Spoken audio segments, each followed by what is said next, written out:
자, 여러분 안녕하십니까. 지식생태학자 유영만 교수입니다. 제가 최근에 96번째 책 삶을 질문하라 이런 책을 낸 가장 중요한 원동력은 문제의식은 뭐였냐면요, 요즘 가장 핫한 이슈가 챗 GPT입니다. 인공지능이 이제 인간의 지능을 능가하기 시작하면서 인간이 갖고 있는 다양한 정보 편집 능력을 인공지능은 방대한 데이터베이스를 활용해서 엄청나게 뛰어나게 대학 교수도 쓸 수 있는 논문들을 엄청나게 빨리 써내기 시작합니다. 자, 그럼 이런 시대일수록 우리는 질문에 대해서 좀 더 생각해 봐야 됩니다. 제가 좋아하는 청바지 회사 중에 DGL이라는 청바지 회사가 있습니다. 그 회사가 이런 말을 했어요. 똑똑한 사람들은 답을 알고 있지만 바보들은 흥미로운 질문을 던진다. 멋있지 않습니까? 너무 멋있는 말.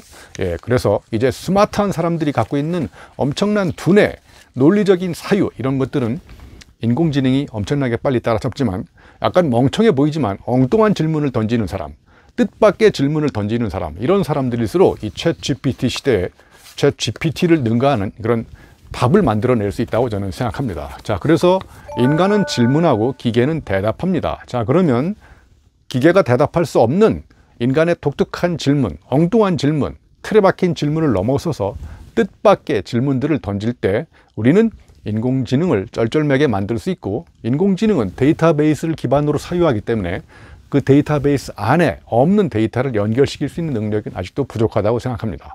자, 그래서 제가 삶을 질문하라 이 책 프롤로그 서문 앞부분에다가 이런 얘기를 한번 질문을 던져봤어요. 왜 챗 GPT는 와인과 여인의 관계가 무슨 관계냐고 물어봤을 때 왜 챗 GPT는 대답을 못할까요? 제가 와인바에 갔는데 와인이 이렇게 세워서 보관하지 않고 약간 누워서 보관하더라고요. 그래서 저 와인이 왜 누워 있을까 이렇게 생각해 봤는데, 와인이 코르크 마개 때문에 뭐 이렇게 적셔가지고 산화작용을 방지하고 뭐 이런 게 아니라 그 와자가 누울 와자인 거예요. 그래서 누울 와자가 그래서 와인인 거예요. 그래서 제가 갑자기 와인도 누워있고 여인도 누워있다. 그러면 이제 와인과 여인은 어떤 공통점이 있을까? 이런 상상력을 발휘하기 시작한 거죠. 그래서 제가 와인은 여인이다. 이런 은유법, 비유법을 쓰게 된 거죠. 그런데 와인이 뭐냐고 물어보면 사람들은 뭐 포도로 만든 서양술 이렇게 대답을 하는데, 그게 아니라 와인을 여인에 비유하면 엄청난 상상력이 폭발하면서 이전에 없었던 새로운 생각을 할 수 있는 능력이 생긴다는 것이죠. 자, 그래서 이 챗 GPT가 갖고 있는 결정적인 약점은 뭐냐면, 익숙한 단어지만 엉뚱하게 결합해서 둘 사이의 관계를 물어보면 이 챗 GPT는 쩔쩔매고 대답을 하지 못합니다. 왜냐하면 그 두 가지를 연결시켰던 데이터베이스 자료 안에 없다고 생각합니다. 그래서 챗 GPT는 그냥 이렇게 와인과 여인은 옛날 뭐 고전 문학에 나오는 비유법으로 쓰였던 관계이고 뭐 이렇게 해서 그냥 데이터베이스에 있는 자료를 긁어다가 논리적으로 답을 쓸 뿐이지, 시적 상상력을 발휘해 가지고 이런 새로운 가능성의 문을 열어가는 이런 상상력의 답을 하지 못한다고 저는 생각합니다. 자, 여러분 파블로 네루다가 쓴 질문의 책에 보면 약 74가지 정도인가요? 그런 질문이 엄청나게 나오기 시작하거든요. 그 해설서를 쓴 정현종 시인이 정말 인두 같은 질문에 대한 문장을 몇 가지 썼는데 제가 한번 잠깐 읽어드리겠습니다. 자, 질문한다는 것은 무엇인가요? 예, 그것은 모르는 자리로 돌아가는 것이며 호련히 처음의 시간 속에 있는 것. 이게 정말 멋있지 않습니까? 처음의 시간, 그리고 끝없는 시작 속에 있는 것이다. 더 중요한 말이 여기서부터 나옵니다. 더구나 시적 질문은 생각과 느낌의 싹이 트는 순간으로 타성, 습관, 이렇게 확정된 것, 이런 속에 굳어 살던 사물이 다시 모태의 운동을 시작하는 것이다. 너무 멋지지 않습니까? 예, 그래서 질문을 던졌을 때 처음으로 가는 것, 모르는 세계에 나를 위치 세우는 것, 그리고 이제까지 한 번도 움직이지 않았던 모태의 운동을 시작할 수 있도록 하는 그 자극제가 바로 질문이라는 것이랍니다. 그래서 파블로 네루다에 있는 질문의 책에 나오는 제가 많은 질문들을 이 챗 GPT한테 한번 물어봤어요. 그래서 거기에 이런 질문이 나옵니다. 벼룩과 하사관들이 왜 나를 물지라고 하는 이런 질문들은 이 챗 GPT 입장에서 봤을 때는 생전 처음 들어보는 질문이지 않습니까? 그러니까 쩔쩔매다가 뭐 이건 말장난이다 뭐 이런 얘기를 하면서 대충 이렇게 얼버무리는 답을 하고 있습니다. 그래서 이 챗 GPT는 철저하게 알고리즘에 근거해서 질문을 만들어냅니다. 자, 그런데 사람이 갖고 있는 질문과 챗 GPT가 던지는 질문의 근본적인 차이는 호기심을 기반으로 던지는 질문입니다. 예를 들면 어린아이가 지나가다가 딱따구리가 나무를 찍는 걸 보고 아빠한테 이렇게 물어봤어요. 아빠, 딱따구리가 저렇게 나무를 찍는데 왜 쟤는 두통에 안 걸릴까? 이걸 챗GPT한테 물어보면 어떻게 대답할까요? 예, 이것도 또 아주 데이터를 찾아가지고 연결시킬 수 있는 가능 한도 내에서만 답을 하지 상상력을 발휘해서 답을 하지 않습니다. 예, 그래서 예를 들면 이그 노벨상이라고 노벨상을 타다가 굴러 떨어진 사람들한테 주는 상. 그래서 이런 엉뚱한 호기심, 재미, 질문을 던져서 우리가 익숙하고 당연하고 원래 그렇다고 생각했던 일상의 세계, 통념의 세계에다가 신랄한 물음표를 던져서 다르게 생각하게 만드는데 혁혁한 공헌을 하는 사람들한테 주는 상이 바로 저는 이그 노벨상이라고 있습니다. 여러분, 우리나라에도 이그 노벨상 탄 사람 제 기억에 한 6명 정도 있는 것 같습니다. 우리 모두 호기심 어린 질문을 던져서 상상력을 폭발시켜가지고 이그 노벨상에 도전하면 더 재밌을 것 같습니다. 자, 그럼 계속 이어서 제가 챗GPT한테 이런 질문을 들어봤어요. 사람의 손가락은 왜 10개입니까? 그러면 이제 챗GPT는 당연히 진화 과정을 쭉 설명하면서 고된 노동을 하고 문제를 해결하면서 손가락이 10개로 이렇게 바뀌었다, 이런 대답을 하는데, 예, 제가 좋아하는 저희 수도공고 선배님이기도 한 한민복 시인이 성선설이라는 시에서 이런 이야기를 했습니다. 제가 한번 시를 읽어드릴게요. 손가락이 10개인 것은 어머니 뱃속에서 몇 달 은혜 입나 기억하려는 태아의 노력 때문인지도 모릅니다. 이렇게 썼어요. 자, 그러니까 손가락이 10개인 것은 아이가 엄마 뱃속에서 한 달, 두 달, 세 달 이렇게 10달을 기다리다가 10달째 나왔다는 거예요. 그래서 손가락이 10개라는 이런 시적 상상력으로 무장된 질문과 대답은 저는 사람만이 할 수 있다고 생각합니다. 그래서 이런 인공시대, 인공지능이 점점 발전할수록 인간의 지성과 그런 걸 지혜를 개발하기 위해서는 우리는 점점점 더 시적 상상력, 즉 시인들이 갖고 있는 남다른 언어 사용으로 틀에 박힌 사유를 벗어나서 경계를 너머를 사유하는 이런 상상력이 더더욱 필요하다, 저는 이렇게 생각하고 있습니다. 제가 국토 종주, 완주 그랜드슬램을 자전거로 달성했다고 그랬잖아요. 그래서 마지막 제주도를 이렇게 한 바퀴 돌면서 이 바위를 보니까 평상시에 보던 바위보다는 더 새카만 거예요. 바닷가에 있는 바위는 왜 저렇게 더 새카말까, 이렇게 생각했는데 제가 갑자기 이런 생각이 들었어요.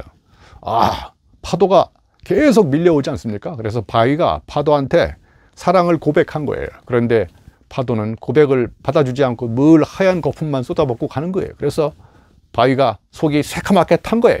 그래서 바다 옆에 있는 바위들은 저렇게 사랑을 고백해도 파도가 안 받아줘서 속이 새카맣게 탔구나, 이런 상상력으로 제가 한번 글을 쓴 적이 있어요.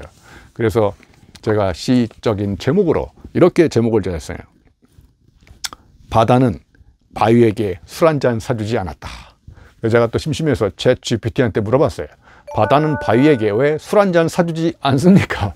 이런 정말 전대미문의 난생 처음 질문을 던지니까 챗GPT가 바로 답을 쓰지 못하고 고민하는 흔적을 보이면서 상상을 할 수 없는 아주 평이한 답을 내고 맙니다. 네. 자, 그래서 이렇게 우리는 챗GPT가 갖고 있는 결정적인 약점 중에 하나가 이렇게 엉뚱한 것을 연결시켜 가지고 관계없던 것을 붙여놓고 공통점을 찾아내는 은유적 사유에 치명적으로 약합니다. 자, 예를 들면 독서는 피클이다. 책을 읽기 전에 오이였는데 책을 읽고 나서 피클로 바뀌었잖아요. 그죠? 그러니까 피클이 오이로 되돌아갈 수는 없어요. 그러니까 책을 읽기 전의 상태로 돌아갈 수 없는 위험한 비가역적 변화를 독서는 피클이라고 그러는데, 이걸 챗GPT한테 물어봤어요. 독서하고 피클은 무슨 관계입니까? 그럼 이것도 이제 데이터베이스에 있는 자료를 긁어다가 붙여가지고 이제 문학적으로 뭐 어쩌고저쩌고 책을 읽을 때 피클을 먹으면 뭐 정신이 말짱한다든지 이렇게밖에 대답을 못하는 거죠. 그런데 책과 독서는, 책을 매개로 일어나는 행위, 독서는 오이가 피클로 바뀌는 위험한 변화라는 걸 제가 은유법으로 표현한 거죠. 그러니까 독서는 추상명사, 피클은 보통명사, 그죠? 자, 그러면 또 결혼은 양파다. 챗GPT한테 물어봤어요. 결혼은 왜 양파냐고? 그랬더니 또 틀에 박힌 답을 씁니다. 예. 그런데 왜 양파냐? 까두까두 새로운 게 나온 걸 수도 있지만 까두까두 눈물이 난다는 거예요. 양파니까. 그래서 실제 결혼해본 사람, 양파를 까서 눈물이 나본 사람, 그러니까 양파와 결혼을 갖다 붙여놓고 관계없지만 그때 비로소 공통점이 찾아집니다. 결혼도 처음에는 기다렸지만 잘못된 결혼이 아니라 결혼을 잘못해가지고 예를 들면 뭔가 자기 기대대로 안 풀릴 수 있잖아요. 그러니까 눈물이 나는 거고, 양파 까다가 눈물이 나는 거고. 그러니까 결혼이라는 추상명사와 양파라는 보통명사를 묶어서 챗GPT한테 질문을 던지면 전혀 대답하기가 하지를 잘 못한다는 거, 저는 이렇게 생각합니다. 자, 그래서 이제 마지막으로 우리 서울대학교 김영민 교수가 언젠가 한번 이런 칼럼을 쓴 적이 있어요. 뱃살과 비무장지대. 여러분, 뱃살과 비무장지대는 무슨 관계일까요? 제가 질문을 던져봤더니 챗GPT는 또 대답을 잘 못합니다. 그런데 김영민 교수가 이렇게 얘기했어요. 뱃살은 상반신과 하반신에 걸쳐있는 무책임한 비무장지대다. 그래서 뱃살과 비무장지대가 관계가 없었는데 갑자기 딱 붙여서 공통점을 찾아보니까 엄청난 공통점이 닮은 점이 있다는 거예요. 이렇게 우리가 챗GPT 시대에 인간이 갖고 있는 인공지능이 할 수 없는 고유한 능력, 즉 인간의 고유한 능력을 개발하기 위해서 우리는 어제와 다른 질문을 던져놓고 낯선 사유를 시작해야 된다고 저는 생각합니다. 자, 요즘에 유행하는 MZ세대들의 질문이 있습니다. 뭔가 일을 시키면 삼요 현상이라고 있다고 그래요. 일을 시키면 제가요? 이걸요? 그 다음에 또 왜요? 뭐 이렇게 질문한다고 합니다. 이게 삼요라고 하죠.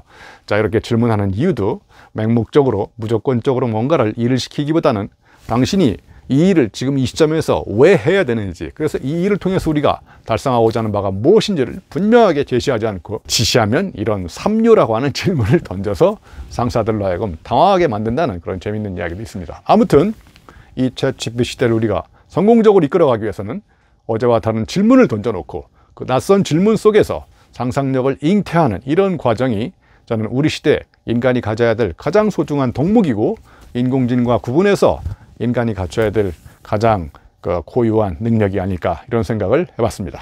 지금까지 안양대학교 유영만 교수였습니다. 여러분, 제 유튜브 많이 좋아해 주시고 구독도 많이 눌러주시면 제가 더 힘내서 열심히 만들어 보도록 하겠습니다. 고맙습니다.